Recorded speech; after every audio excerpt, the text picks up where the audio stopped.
بسم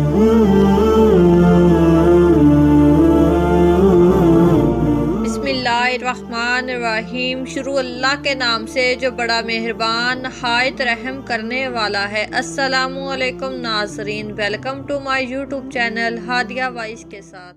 ایک ملک تھا جس کی نصف آبادی مسلمانوں کی تھی اور نصف آبادی ہندو مذہب سے تعلق رکھتی تھی، لیکن وہاں پر حکومت مسلمانوں کی تھی۔ اس ملک پر ایک ملکہ راج کرتی تھی۔ ملکہ انتہائی خوبصورت اور جوان تو تھی ہی مگر بیوہ بھی تھی۔ اس ملکہ کا نام صوفیہ تھا، جو بادشاہ کے انتقال کے بعد اس کی جانشین بنی تھی۔ ملکہ کا ایک بیٹا تھا جو 7 سال کا تھا۔ اس میں ملکی معلومات سنبھالنے کی صلاحیت نہ تھی، اس لیے بادشاہ نے مرنے سے پہلے وصیت کی تھی کہ جب تک میرا بیٹا جوان نہیں ہو جاتا، اس وقت تک اس ملک کی حکومت میری بیوی ملکہ صوفیہ کرے گی۔ بدقسمتی سے ننھے شہزادے کو جنون کی بیماری لاحق ہو گئی۔ ہر روز شام کو اسے دورہ پڑتا اور وہ زور زور سے چیختا چلاتا۔ کچھ دیر چیخنے چلانے کے بعد بے ہوش ہو جاتا اور کچھ دیر بعد ہی ہوش آ جاتا، مگر اس دوران ملکہ عالیہ کی جان اس کے حلق میں اٹکی رہتی۔ وہ اپنے بیٹے کو دیکھ کر بہت پریشان تھی۔ وہ اپنے بیٹے کو دیکھ دیکھ کر روتی رہتی۔